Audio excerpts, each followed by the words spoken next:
Siap. Oh iya, selamat siang Bapak Ibu semuanya. Masih semangat hari ini? Oke. Untuk menyemangati siang hari ini yang mendung seperti ini, cuaca agak panas, kita tepuk semangat dulu biar tidak mengantuk dulu. Ya? Nggih, Bu Sri? Siap. Jangan mboten ngantuk nggih, Bu Sri. Tepuk semangat. Semangat. Terima kasih. Sebelumnya marilah puji syukur kita panjatkan kehadirat Allah Subhanahu wa taala yang telah melimpahkan rahmat dan juga hidayahnya sehingga pada kesempatan kali ini kita bisa berkumpul di ruangan ini tanpa halangan suatu apapun dan diberikan kesehatan. Salawat dan salam tak lupa kita panjatkan kepada junjungan kita Nabi Agung Muhammad Sallallahu Alaihi Wasallam yang kita tunggu syafaatnya di yaumul qiyamah nanti. Bapak Ibu semuanya, di sini saya akan berbagi pengalaman tentang penyebaran pemahaman dan penerapan pengalaman budaya positif. Nah, di sini budaya positif ini biasanya kita terapkan tidak hanya kita ketika di sekolah, tapi juga penerapannya berada di sekolah. Penerapan pertama budaya positif atau disiplin positif itu pertama itu ada di rumah. Nah, kemudian kita di sekolah itu lebih kepada kedisiplinan. Sebenarnya di rumah juga sudah disiplin, tapi ketika kita di sekolah itu kita ada semacam kesepakatan di kelas kita. Nah ini konsep inti budaya positif. Yang pertama itu adalah perubahan paradigma belajar. Maksudnya di sini perubahan paradigma belajar itu dari dari tahun ke tahun itu paradigma belajarnya kita, anak-anak kita itu tahun berganti itu berubah-ubah. Jadi ketika kita tidak menerapkan budaya positif ke anak-anak, maka paradigma belajar ini nantinya akan menjadikan perbedaan yang sangat signifikan. Misalnya seperti zaman kita dulu kecil itu untuk kepada guru itu hormatnya benar-benar hormat, yang benar-benar hormat. Sedangkan sekarang karena memang sudah adanya perubahan, maka tingkat kita saling menghargai dan menghormati antara murid dan guru itu ada sedikit perbedaan dengan yang dahulu. Kemudian yang kedua adalah konsep inti budaya positifnya adalah disiplin positif. Yang ketiga adalah nilai-nilai kebajikan. Nah, di sini nilai-nilai kebajikan itu di mana nantinya di dalam kelas itu nanti kita punya nilai-nilai kebajikan yang nantinya akan dijadikan menjadi kesepakatan kelas. Nilai-nilai kebajikan di sini itu misalnya ada saling menghargai, kemudian ada saling menghormati, kemudian ada lagi saling menyayangi, kemudian ada lagi kalau di sekolah itu apalagi coba Bapak Ibu? Iya, saling berbagi. Nah, nanti ketika kita membudayakan kedisiplinan yang positif itu nanti kita akan menuju ke nilai-nilai kebajikannya di dalam kesepakatan kelas kita. Kemudian yang keempat adalah kebutuhan dasar manusia. Yang kelima adalah motivasi perilaku manusia. Yang keenam adalah posisi kontrol guru. Kemudian ketujuh keyakinan kelas, dan yang kedelapan adalah segitiga restitusi. Oke, ini tadi yang pembelajaran dengan paradigma baru. Pembelajaran dengan paradigma baru merupakan pembelajaran yang dirancang berdasarkan prinsip pembelajaran berdiferensiasi, sehingga peserta didik belajar sesuai dengan kebutuhannya, berdasarkan tahap perkembangan sesuai dengan teori psikologi modern untuk mewujudkan profil pelajar Pancasila. Nah, di sini paradigma barunya ini kan pembelajaran kita itu berdiferensiasi. Ada konten, produk, ada konten, proses, dan juga produknya. Jadi sebenarnya untuk paradigma pembelajaran yang dulu itu sama sebenarnya, tapi pendidikan yang berdiferensiasi itu agar segala sesuatu pembelajaran itu menitik beratkan tujuannya adalah berpusat pada murid, seperti itu. Nah, berpusatnya pada murid berdasarkan apa? Berdasarkan profil pelajar Pancasila, yang nantinya di profil pelajar Pancasila ini ada beriman dan bertakwa, berkebinekaan global, bergotong royong, mandiri, bernalar kritis dan juga kreatif, nantinya akan menuju ke nilai-nilai kebajikan. Misalnya di dalam bergotong royong, di situ nanti nilai kebajikannya apa Pak? Misalnya nilai kebajikannya itu adanya saling menghormati, saling menghargai, atau apalagi itu di dalam gotong royong itu nilai kebajikannya. Nilai kebajikan itu adalah nilai-nilai yang baik. Misalnya yang ada di gotong royong ini. Oh iya, saling menghormati ketika kita bergotong royong. Oh, saling menghargai. Ketika kita bergotong royong, tidak mungkin kan kita akan mencela pekerjaan orang lain. Tidak mungkin itu seperti itu.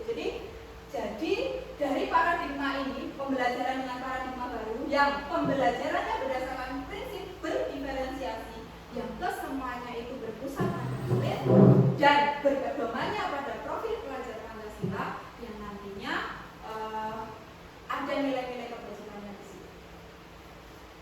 Kemudian yang selanjutnya, nah ini miskonsepsi tentang teori kontrol. Nah ini biasanya, misalnya yang pertama, ilusi guru mengontrol murid. Jadi ibaratnya kalau kita itu sebagai guru itu ya semuanya itu kita yang mengontrol murid itu kita. Jadi tidak yang berpusat pada murid. Jadi teacher center gitu ya, berpusatnya pada guru. Kemudian ilusi bahwa semua penguatan positif efektif dan bermanfaat. Nah ini maksudnya itu semua hal yang positif itu didapatkan dari guru. Sebenarnya kita itu tidak hanya dari guru hal-hal positif, kadang-kadang dari murid-murid kita itu banyak sekali hal-hal positif yang sebenarnya kita bisa meniru mereka seperti itu. Kemudian ilusi bahwa kritik dan membuat rasa bersalah mampu menguatkan karakter. Misalnya, kamu sudah berbuat salah, besok lagi jangan ya. Kalau kamu berbuat salah, nantinya kamu akan berdosa. Nah, jadi kan benar-benar, wah anak itu merasa salah banget ketika Pak Guru, apalagi Pak Guru Agama sudah mengatakan kamu akan berdosa. Gitu. Jadi tidak ada apa itu murid itu memberikan pendapatnya seperti itu. Jadi kita hanya mengejat, oh ini salah, kamu itu salah. Kalau salah ya sudah salah, kamu dapat dosa kayak gitu. Terus kemudian ilusi bahwa orang dewasa berhak memaksa. Kadang-kadang kita sering ya Bapak Ibu memaksa, yo wes nek kowe pancen salah. Tapi kadang-kadang kita menemui murid kita yang sebenarnya tidak melakukan kesalahan itu, hanya kita mendengar dari teman-temannya, Bu, kemarin dia ini, Bu, tadi itu dia ini, tapi kita belum mendengarkan penjelasan dari dia itu seperti apa. Jadi kadang-kadang kita sebagai orang dewasa maksa, yo sebenarnya salah, kan jalan ini lain, katanya dia kamu memang bersalah. Kemudian, nah ini, mengubah paradigma stimulus respon ke pendekatan teori kontrol. Di dalam stimulus respon itu yang pertama adalah realitas atau kebutuhan kita bersama. Di dalam teori kontrol, realitas atau kebutuhan kita itu berbeda-beda. Maksudnya, kalau kita dengan satu anak dengan anak yang lain itu kan jelas tidak sama. Jadi ketika kita memberikan semacam nasihat kepada anak itu kan berbeda-beda. Ketika dengan anak si A, dengan karakter yang misalkan pendiam, dengan anak yang si B dengan karakter yang lebih ke ekstrovert, dia lebih terbuka, itu kan kita penanganannya berbeda-beda seperti itu. Kemudian semua orang di stimulus respon, semua orang melihat hal yang sama. Yang di teori kontrol, setiap orang memiliki gambaran berbeda. Tentu kita sebagai guru kadang-kadang, kalau pendapat saya itu seperti ini loh, selesaikan masalah anak itu dengan seperti ini. Tapi kadang kita juga punya pendapat, nanti diselesaikan seperti itu, nantinya anak malah tambah dodro, biasanya kan seperti itu. Jadi di teori kontrol itu setiap orang itu memiliki gambaran yang berbeda. Jadi masing-masing dari pendapat beberapa orang itu nanti kita disaringkan agar nantinya menjadi satu kontrol yang baik untuk penanganan seperti itu. Kemudian kita mencoba mengubah agar orang berpandangan sama dengan kita. Jelas gak bisa ya Pak, karena kita itu tetap berbeda dalam akan menyelesaikan masalah itu. Ada tipe orang yang menyelesaikan masalah itu secara slowly, ada yang seseorang menyelesaikan masalah itu dengan harus selesai hari ini, ada masalah selesaikan hari ini, kan seperti itu. Kalau yang di teori kontrol, kita berusaha memahami pandangan orang lain tentang dunia. Maksudnya tentang dunia di sini itu yaitu pandangan masing-masing orang itu berbeda-beda. Jadi untuk menyelesaikan masalah di dalam suatu institusi itu pastinya nanti akan banyak pendapat atau ide yang nantinya dijadikan satu agar idenya itu menjadi atau kita bisa memahami pandangan dari beberapa orang. Kemudian perilaku buruk dilihat sebagai suatu kesalahan. Belum tentu. Kalau menurut pendapat Bapak Ibu, perilaku buruk dilihat sebagai suatu kesalahan itu kira-kira bagaimana? Menurut Bapak Ibu, perilaku buruk dilihat sebagai suatu kesalahan.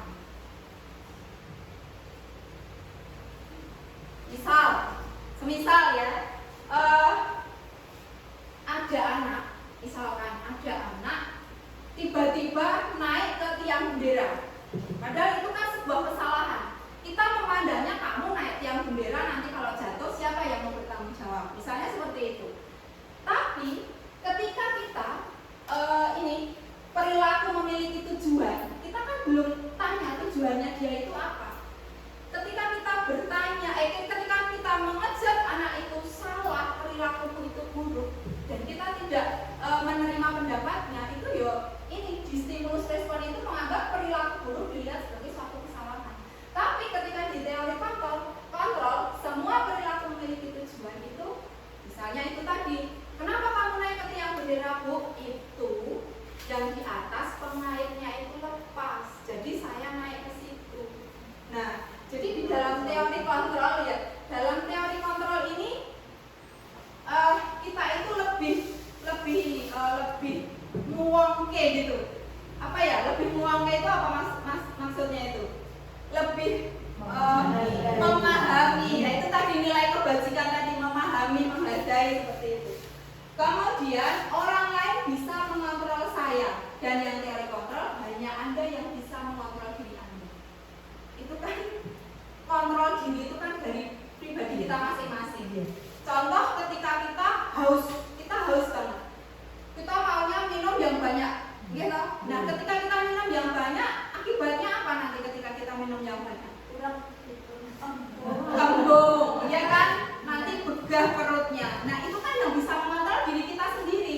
Ketika kita mengontrol minumku harus sekian saja. Nanti kalau terlalu banyak, ya benar saya haus. Tapi ketika kita mengontrol diri kita sendiri, tidak mungkin orang lain yang mengontrol. Misalkan orang lain kontrolnya kita, biarkan aja mau minum seberapa. Baru ketika sudah minum banyak, kita baru udah jangan minum. Kan nggak bisa. Yang bisa mengontrol diri kita ya kita sendiri. Kemudian saya bisa mengontrol orang lain. Anda tidak bisa mengontrol orang lain, ya jelas, karena kita kontrol diri itu dari diri kita sendiri. Kemudian pemaksaan ada pada saat bujukan gagal. Jelas nggak bisa ini. Terus kemudian kolaborasi dan konsensus menciptakan pilihan-pilihan baru. Ketika kita berkolaborasi, maka kita akan menciptakan suatu pilihan di mana yang nantinya pilihan-pilihan itu bisa menjadi suatu keyakinan atau suatu kesepakatan.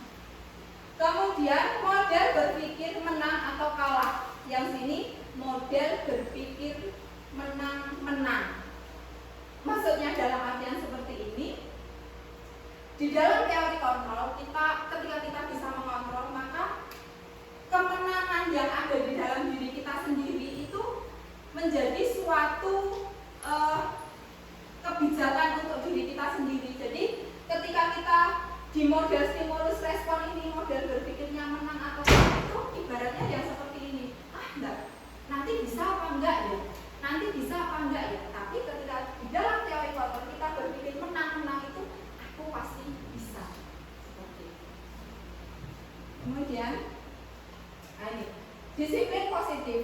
Disiplin positif itu berasal dari kata disiplina yang artinya belajar. Disiplin mengacu pada disiplin diri yang memiliki tanggung jawab terhadap apa yang dilakukannya berdasarkan nilai-nilai yang diyakini. Jadi disiplin itu ya belajar dari diri kita sendiri. Kemudian disiplin positif merupakan salah satu cara penerapan disiplin yang bertujuan untuk menumbuhkan kesadaran serta memberdayakan peserta didik tanpa imbalan, penghargaan atau reward, ancaman ataupun hukuman. Nah ini di sini disiplin positif di sini. Ini loh, memberdayakan peserta didik tanpa imbalan, penghargaan atau reward, ancaman ataupun hukuman. Jadi nanti kita di sini akan belajar bagaimana sih agar paradigma pemberian penghargaan atau reward, ancaman atau hukuman ini bisa membantu kita dalam penerapan disiplin positif pada anak di sekolah. Sebagai pendidik, tujuan kita adalah menciptakan peserta didik yang memiliki disiplin diri sehingga mereka berperilaku mengacu kepada nilai-nilai kebajikan universal dan memiliki motivasi intrinsik dalam perubahan perilaku ke arah yang lebih baik. Jadi intinya disiplin positif ini memiliki motivasi intrinsik dalam merubah perilaku ke arah yang lebih baik. Jadi kita kan sebagai guru itu kalau menurut Ki Hajar Dewantara itu adalah kita menuntun. Jadi dituntun ke arah yang lebih baik. Lanjutnya. Nah ini tadi nilai-nilai kebajikan. Nilai yang disepakati bersama lepas dari suku, bangsa, agama, bahasa maupun latar belakang. Sama ketika kita di Indonesia itu kan dari Sabang Merauke berbeda-beda. Tapi kita itu punya kesepakatan, punya nilai-nilai kebajikan yang sebenarnya harus disepakati bersama di balik perbedaan-perbedaan yang ada pada diri kita masing-masing. Ya, yang pertama itu adalah profil pelajar Pancasila. Nah, itu profil pelajar Pancasila itu ada beriman dan Islam. Mungkin kita bisa nyanyi dulu bersama-sama biar nggak ngantuk. Ada yang sudah terkantuk-kantuk, ya. Bareng-bareng ya. Oke, 1, 2, 3. Pelajar Pancasila beriman dan bertakwa pada Tuhan Yang Esa dan berakhlak mulia, berkebinekaan global, gotong royong mandiri, kreatif dan bernalar kritis. Nah, nilai-nilai kebajikan yang pertama itu dari ini, profil pelajar Pancasila. Ya. Yang selanjutnya adalah ini, Ibu Primary Years atau Primary Years Program atau PYP itu di sini sebenarnya ini pun mencakup di sini. Dari ini keterampilan dari PYP dan juga life skill itu juga sebenarnya masuk di sini. Ini ketiga-tiganya ini adalah merupakan nilai-nilai kebajikan di dalam disiplin positif. Terus kemudian yang di sini kan ada di sini kan ada toleransi, rasa hormat, integritas, mandiri, menghargai, antusias, empati, keingintahuan, kreativitas, kerjasama, percaya diri dan komitmen. Hampir semuanya juga ada di sini. Yang di life skill dapat dipercaya, lurus hati, pendengar yang aktif, tidak merendahkan orang lain, dan memberikan yang terbaik dari diri. Ini adalah merupakan nilai-nilai kebajikan yang telah disepakati bersama terlepas dari perbedaan suku bangsa, agama, bahasa maupun latar belakangnya. Tentu kita tahu bahwa latar belakang di sekolah kita, murid-murid yang ada di sekolah kita itu latar belakangnya berbeda-beda. Latar belakang ini juga dari lingkungan sekitar juga. Nah ini kebutuhan dasar manusia. Kebutuhan dasar manusia adalah segala sesuatu yang kita lakukan untuk mendapatkan apa yang kita inginkan. Seluruh tindakan yang kita lakukan memiliki tujuan tertentu dan tidak semua usaha terbaik yang kita lakukan adalah dalam rangka agar kebutuhan dasar kita terpenuhi dengan baik. Jadi ini kebutuhan dasar manusia itu adalah ini, mendapatkan apa yang kita inginkan, tapi seluruhnya ini semua usaha yang baik lakukan dalam rangka agar kebutuhan kita terpenuhi, agar kebutuhan kita itu terpenuhi. Dalam artian kalau di dalam disiplin positif itu apa kebutuhan yang dipenuhi kita? Yuk, itu tadi nilai-nilai kebajikan agar murid kita itu menjadi lebih baik. Seperti itu. Nah ini ada 5 kebutuhan dasar manusia. Itu yang pertama adalah bertahan hidup. Ya. Nah di bertahan hidup itu ada makan, pakaian, tempat tinggal, keamanan, dan juga kesehatan. Ketika di dalam sekolah ini semuanya ada apa enggak Bapak Ibu? Ketika dijelaskan anak-anak ini makanan, ini makanan ya maaf. Kemudian pakaian, tentunya seragam. Tempat tinggal, maksudnya ruangan kelas. Kemudian keamanan, gitu. Kita di sana ada pagar, kemudian ada juga selain itu juga ada misalnya di teras-teras ini diberikan swasar seperti ini. Kemudian juga kesehatan. Di sekolah juga ada kesehatan, ada di ruang kesehatan atau di UKS. Kemudian ini kasih sayang dan rasa diterima. Rasa diterima, rasa dipedulikan, berbagi, kayak tadi siapa tadi yang bilang berbagi, Gusti ya, berbagi, kemudian kerjasama, menjadikan bagian kelompoknya. 5 kebutuhan dasar ini, tadi Bu Sri bilang berbagi. Ini juga merupakan nilai kebajikan. Seperti itu. Ya, terus kemudian penguasaan. Rasa diterima sama dipedulikan, kerjasama, menjadi bagian kelompok, ini sama di dalam penguasaan. Kemudian kebebasan, mandiri, ini tadi jelas ada di profil pelajar Pancasila, gitu. Memiliki pilihan, mencoba hal baru, mampu mengendalikan arah dirinya. Nah, siswa, walaupun kita di sekolah itu sebagai guru, kita di sekolah itu memiliki tugas untuk mendidik, menuntun anak. Tapi mereka itu juga ini memiliki kebebasan untuk menentukan dirinya itu seperti apa. Contoh misalnya di kelas 6. Bu, saya belajarnya maunya kelompoknya dengan ini. Gitu, kadang-kadang ada anak yang seperti itu. Nah, kita memberikan kebebasan. Agar apa sih kita memberikan kebebasan? Agar anak bagaimana?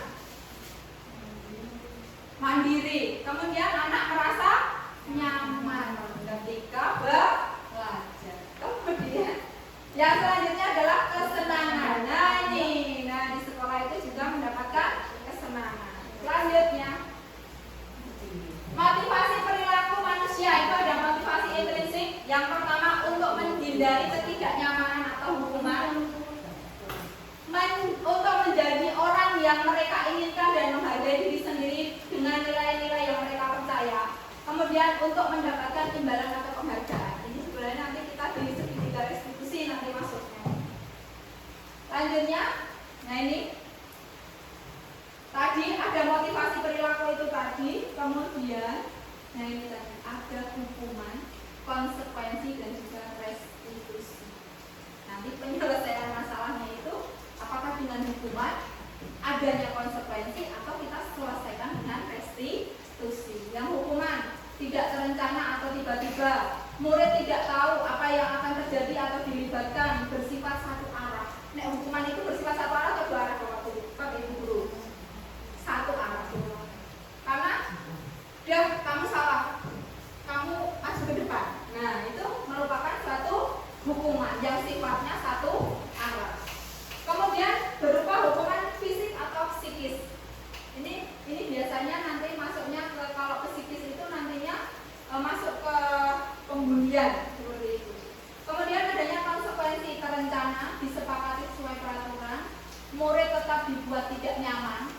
Kemudian sikap guru selalu memonitor murid. Ini yang terjadi mungkin kebanyakan yang terjadi yang seperti ini. Kemudian restitusi, proses menciptakan kondisi bagi murid untuk memperbaiki kesalahan, proses kolaboratif yang mengajarkan murid untuk mencari solusi. Ini nanti restitusi. Ini tadi ada 5 posisi kontrol guru. Yang pertama adalah penghukum. Guru itu, posisi kontrolnya guru itu yang pertama jadi penghukum, pembuat merasa bersalah, teman, pemantau, atau manajer. Coba Bapak Ibu dulu. Kalau dari kelima posisi ini, Bapak Ibu menempatkan Bapak Ibu di mana? Apakah di penghukum? Apakah di pembuat merasa bersalah? Atau di teman? Atau pemantau? Atau manajer? Tergantung situasi. Enggak. Sebagai teman dan juga sebagai pemantau. Iya, seperti itu.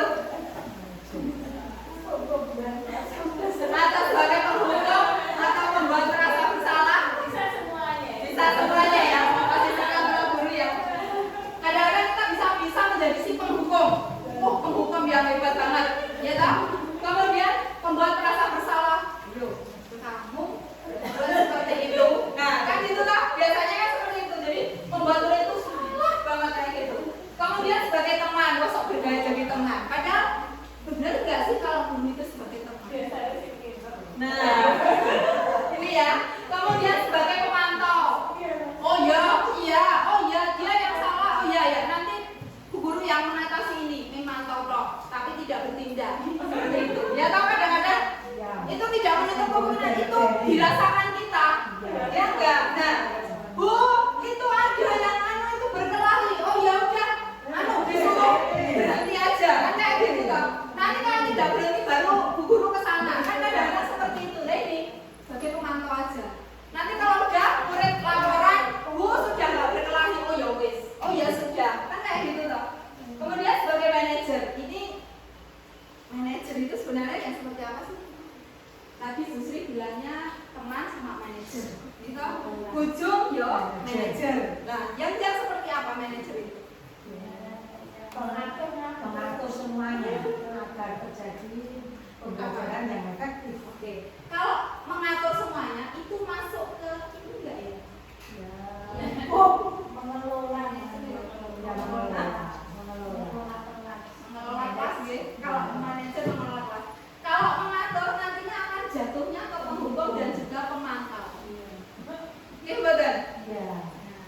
Karena kan sudah dari kemarin mau pembelajaran itu menurut Ki Dewantoro itu adalah pembelajaran yang menuntun, yang berpusat pada murid. Oh, sebenarnya tidak begitu. Nah ini contoh penerapan 5 posisi kontrol guru. Ya, siswa tidak memakai seragam lengkap saat upacara bendera. Nah ini disuruh ini sebagai penghukum berdiri di sebelah pembina upacara selama upacara berlangsung. Sering nggak ini? Berarti sebagai ini. Kemudian beberapa kali bapak atau ibu guru harus memberitahu kamu selalu saja mengulang lagi. Pernah berbuat seperti ini kita? Nah, sering, gitu, sering banget. Nah, jalu. Biasanya orang ajib-ajib. Nah, jalu ajib-ajib ya. Beberapa kali bapak ibu guru harus memberitahu kamu selalu saja mengulangi lagi. Nah, ini sebagai pembuat merasa bersalah. Nah, yang ini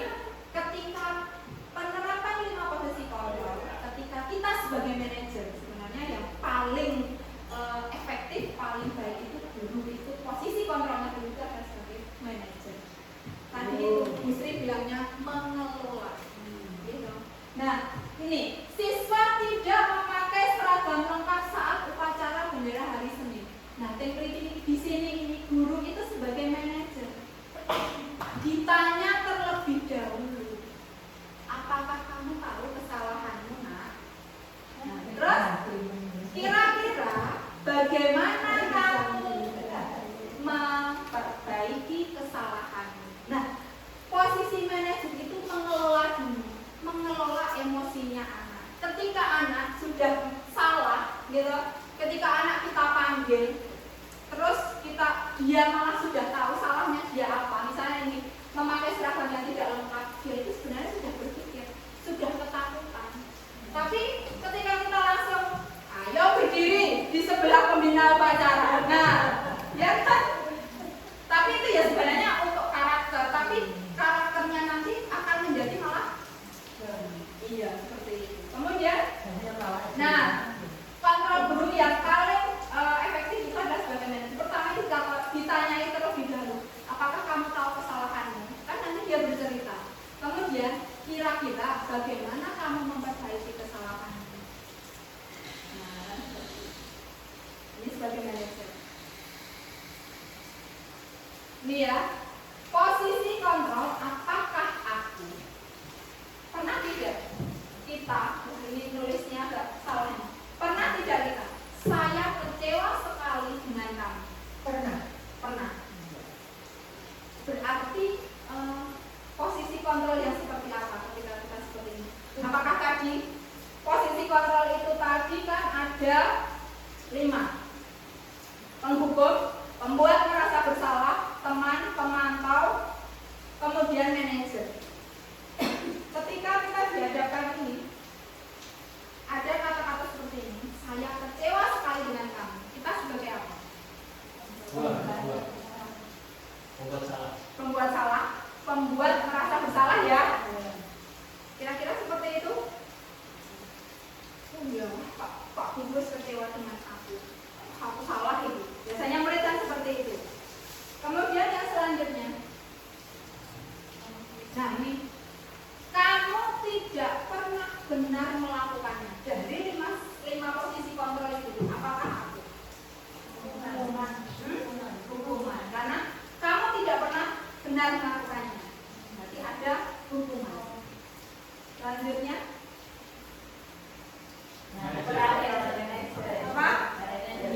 apa rencanamu untuk menyelesaikan masalah ini? Ini sama dengan yang ini tadi.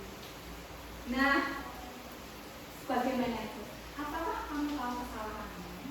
Kira-kira bagaimana kamu memperbaiki kesalahan? Nah, yang ini adalah sebagai manajer. Nah, ini ayolah lakukan demi bapak atau ibu ya. Ini sebagai apa? Hah? Sebagai teman. Benar Bu Supri sebagai teman ini? Ayolah lakukan demi bapak atau ibu ya. Apa ya? Hah? Bisa sebagai teman ya. Nah ini, kamu tidak pernah mendapatkan nilai jika tidak mengerjakan tugas.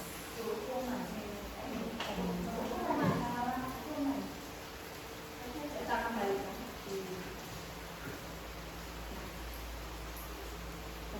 Apa?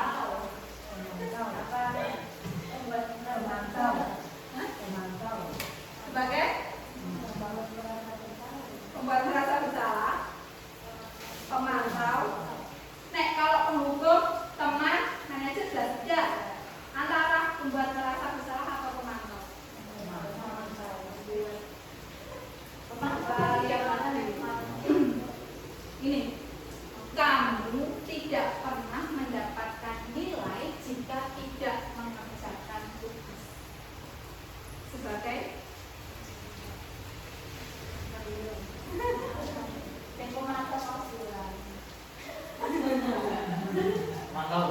sebagai pemantau.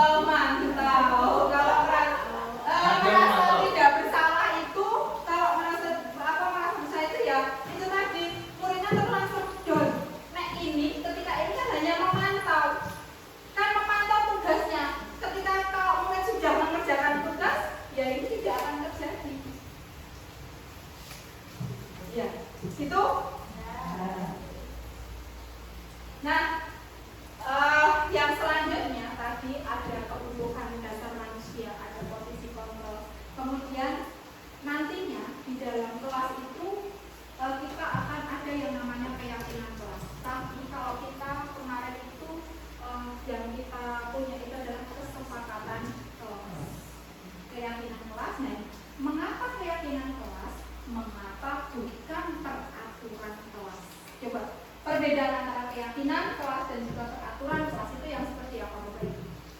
kalau keyakinan kelas itu biasanya dibuat berdasarkan kesepakatan keluarga. Kalau peraturan biasanya yang menentukan beberapa orang saja. Kalau menurut Bujung, keyakinan kelas itu adalah sesuatu yang sudah disepakati bersama-sama. Kemudian peraturan kelas itu hanya beberapa orang saja. Ya. Gitu. Ada pendapat lain tentang keyakinan kelas dan juga peraturan kelas? Kalau keyakinan itu semuanya saya rasa senang dengan keyakinan yang dibuat. Peraturan ada juga yang tidak. Oh betul. Nek ini semuanya menyetujui atau sepakat ya, Ya. senang gitu. Nek yang ini ada yang Tidak. ya ada yang tidak senang, mungkin seperti itu. Ada pendapat lain? Mungkin ada pendapat lain dari ini, ada keyakinan dan juga peraturan. Keyakinan itu tidak terpaksa kalau peraturan itu dipaksa. Nah, sebenarnya hampir semuanya sama, cuma tadi dari kesimpulan yang diberikan Bu Sri tadi, kalau keyakinan sifatnya apa tadi? Tidak memaksa. Kalau yang harus kesepakatan tadi. iya. Kalau ini tidak memaksa tetapi disepakati, tetapi dikomunikasikan. Seperti itu nggih. Iya. Kalau peraturan apa tadi Bu Sri? Sifatnya memaksa. Sifatnya memaksa. Ini tidak ada komunikasi dulu, ini tidak ada diskusi terlebih dahulu. Jadi ini itu sudah ada, sudah terjadi, diberikan kepada anak. Peraturan di kelas, berangkat jam sekian, gitu, memakai sepatu harus hitam, harus ini, tidak boleh ini, tidak boleh ini, tidak boleh ini. Nah, itu adalah merupakan suatu peraturan. Biasanya peraturan di kelas itu pasti tulisannya tidak boleh atau dilarang seperti itu. Tapi ketika di keyakinan ini kita menggunakan bahasa yang positif. Maksudnya bahasa yang positif seperti ini. Misalnya tidak boleh datang terlambat. Sebaiknya datang tepat. Nah, tidak harus ada sebaiknya, tulis saja ketika tidak boleh datang telat. Kalimat positifnya datang tepat waktu. Nah, biasanya di peraturan ini bahasa tertulisnya itu dilarang atau tidak boleh, begitu? Kemudian kalau keyakinan kelas ini dibuat bahasa yang positif. Jadi itu tadi membuat anak merasa senang. Apa yang dibicarakan Pak Irfan tadi, pendapatnya Pak Irfan. Oke. Yang selanjutnya ini pembentukan kesepakatan kelas. Ini terjadi pada kelas saya. Terjadi kesepakatan kelas. Ini di sini ada nilai-nilai kebajikannya. Ada di sini tidak terlalu kelihatan. Nanti ada menghormati, ada disiplin, menghargai dan juga kasih sayang. Ini di sini. Kemudian, nah ini tadi penyelesaian dengan segitiga restitusi, yaitu suatu proses dialog yang dijalankan oleh guru agar dapat menghasilkan murid yang mandiri dan bertanggung jawab. Segitiga restitusi ada ini. Yang pertama adalah menstabilkan identitas, validasi tindakan yang salah, kemudian menanyakan keyakinan. Kita lihat. Nah ini, menstabilkan identitas berdasarkan prinsip membuat kesalahan adalah bagian dari proses pembelajaran. Ini distabilkan dulu. Perbuatan salah itu wajar. Tidak ada manusia yang sempurna. Ibu bapak juga pernah melakukan itu. Ibu bapak tidak mau mencari siapa yang salah, tetapi ibu bapak ingin mencari solusi dari permasalahan ini. Kamu berhak merasa begitu. Ini maksudnya ketika anak ada yang melakukan kesalahan, itu di sini itu ketika tadi di segitiga restitusi itu kan ada 3. Yang pertama itu menstabilkan identitas, itu kita bertanya dulu. Kita kan sebagai manajer ditanyai dulu, kenapa kamu berbuat seperti itu?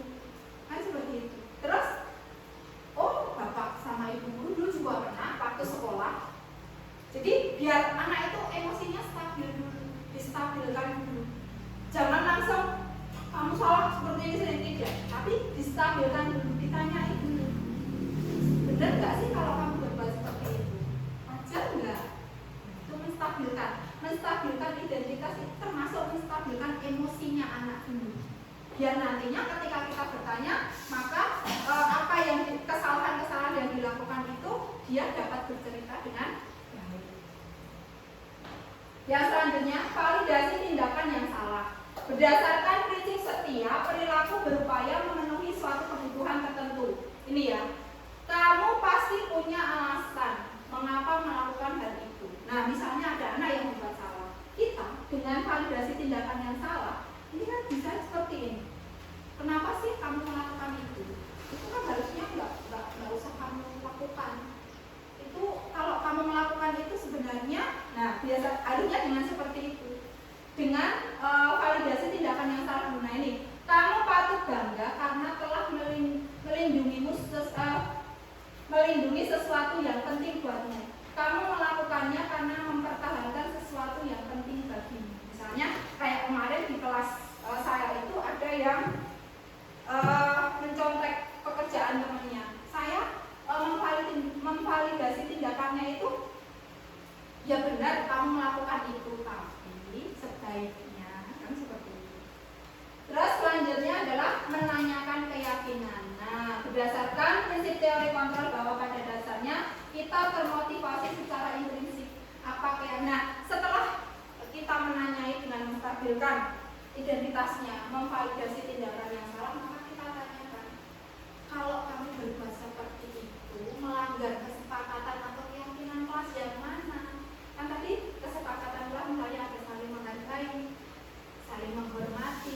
Nah, di sini ditanyakan keyakinan kelasnya.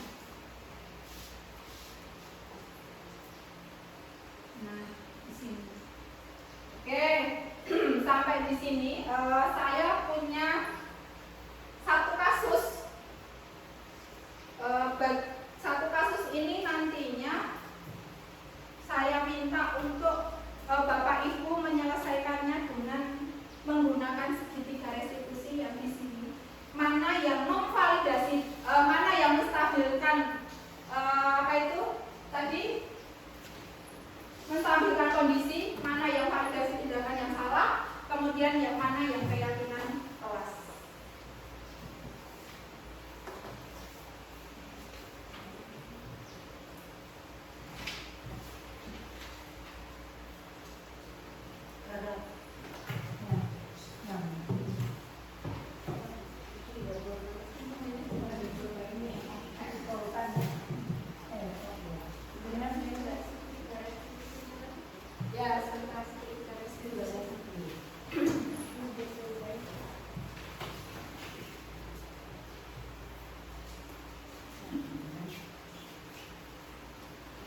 Ketika restitusinya ya. Nah, menstabilkan identitas. Ya, yang di sini yang menstabilkan identitas itu yang mana? Coba saya beri waktu sedikit.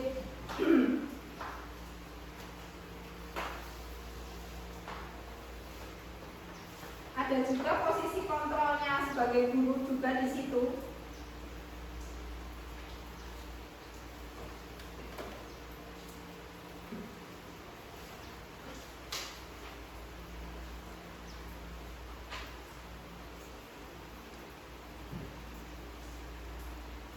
Apakah Pak Lukman sudah menggunakan segitiga restitusi ini untuk menyelesaikan masalahnya? Beliau.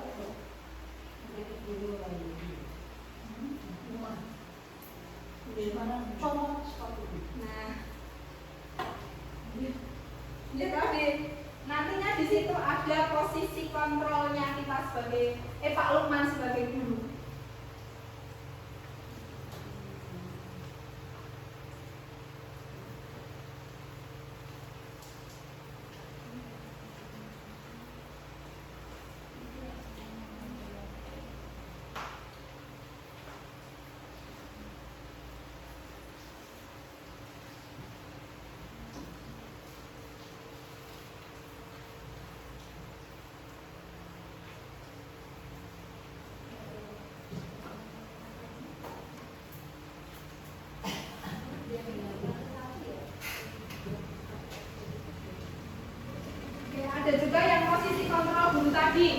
Ada 5 kan tadi?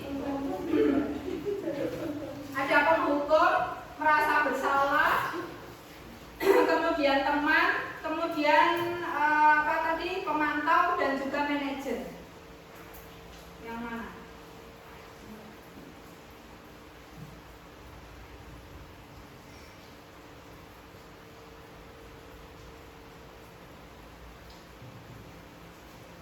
Apakah sekarang baru? Apakah Pak Lukman menyelesaikan masalah ini menggunakan segitiga restitusi?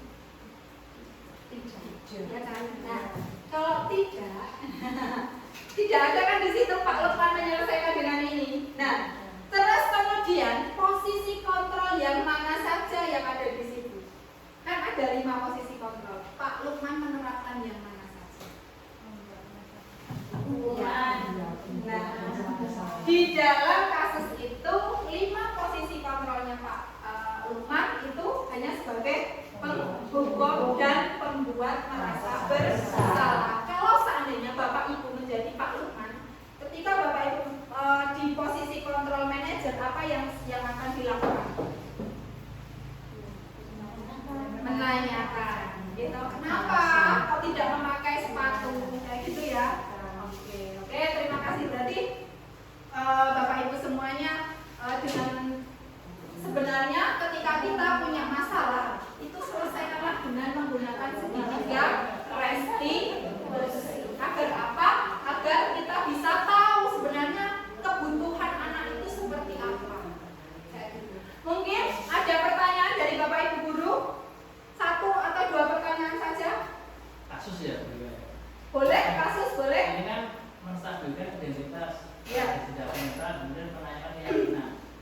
Logika saya, anak yang diterapkan dengan strategi, anak yang bisa komunikasi 2 arah. Iya. Kalau sing model-model yang komunikasinya ditanya itu nggak nyambung, mungkin ada. Nah, Kayak jantung misalnya ditanya. Ini nantinya kita bisa dengan ini dulu Pak Evan, dengan menstabilkan identitas dan kita berada di posisi posisi kontrol yang tadi itu di posisi teman terlebih dahulu. Nah, jangan. Iya, kita menstabilkan identitasnya dulu, jangan langsung. Jangan kamu salahnya ini loh, ini nggak bisa kalau anak yang seperti itu karena komunikasi itu 2 arah agar bisa ini ya. Iya.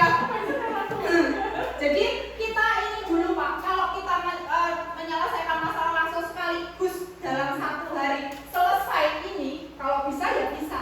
Tapi ketika kita menstabilkan identitas, kita menempatkan posisi kontrol kita sebagai guru, sebagai teman, itu membutuhkan waktu yang lama. Kalau dengan anak-anak yang memiliki kebutuhan yang khusus seperti itu Pak.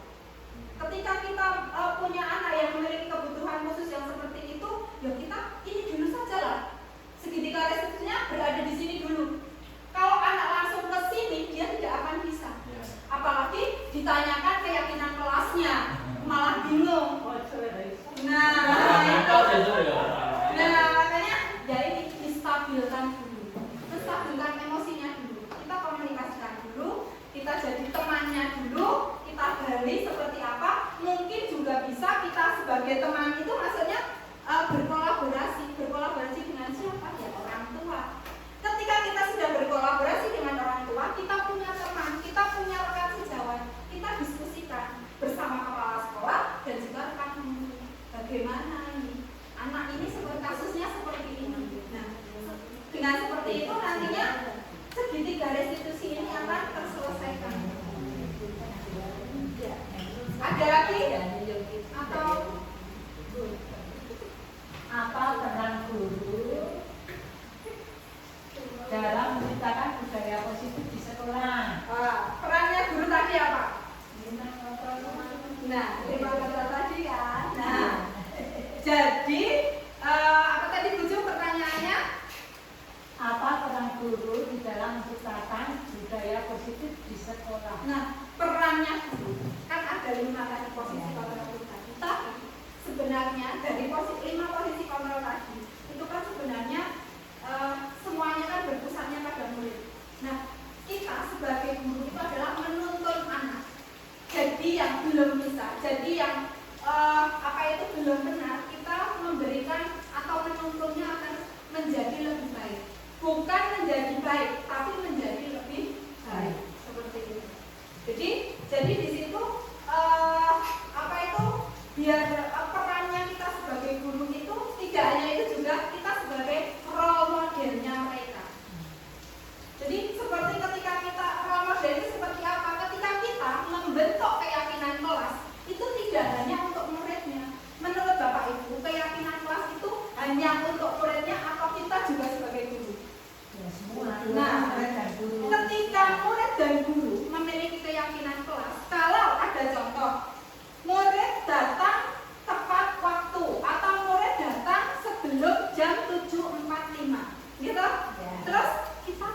di kita, ya kita saling berkomunikasi dulu. Kalau kelas kita misalnya tentang kebersihan ya, kalau kelas kita kotor seperti ini sebaiknya bagaimana? Ayo. Nah, saya seperti itu. Terus kemudian kan ada juga anak yang tidak mau duduk dengan teman berbeda jenis, berlawanan jenis. Kita bisa kok bisa seperti itu? Kita kan sama-sama manusia. Di situ kita kan harus saling menyayangi. Tadi ada kebersihan, ada saling menyayangi. Nah, terus kita dibuat kesepakatan strateginya. Jadi programnya kita itu masuk ke anak-anak dari apa yang ada di lingkungan sekitarnya dulu. Jadi biar nantinya untuk keyakinan, untuk kesepakatan kelasnya itu benar-benar dari kita semuanya, dari anak dan juga kita sebagai guru.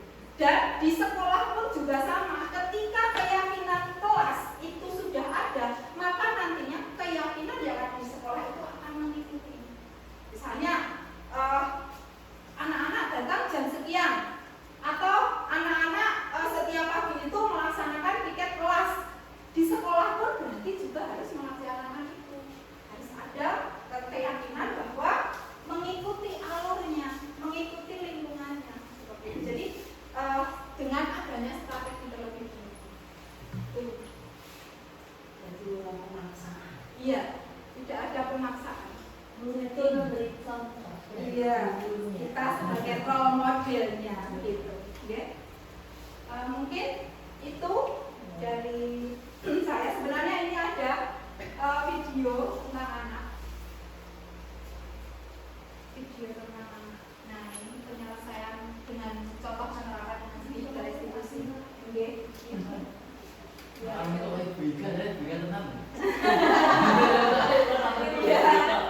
Iya, itu ya. Ini ada videonya, tapi skip aja. Nah, ini penutup. Dalam penerapan program disiplin positif, hendaknya guru memiliki standar kepribadian, profesional dan sosial yang baik, di mana guru mampu merefleksikan dirinya dalam posisi kontrol saat ini, bagaimana perjalanan dirinya sebagai among atau manajer. Ini kalau menurut menurut Ki Hajar Dewantara itu adanya sistem among, guru itu sebagai manajer yang membantu murid-muridnya menjadi insan yang mandiri, merdeka dan juga bertanggung jawab. Nah, mungkin ini yang bisa saya sampaikan tentang disiplin positif. Semoga bermanfaat. Semoga nantinya ketika kita memiliki suatu permasalahan di dalam kelas kita dengan murid-murid kita, kita bisa menyelesaikannya dengan menggunakan segitiga restitusi itu tadi. Yang pertama menstabilkan identitas, kemudian memvalidasi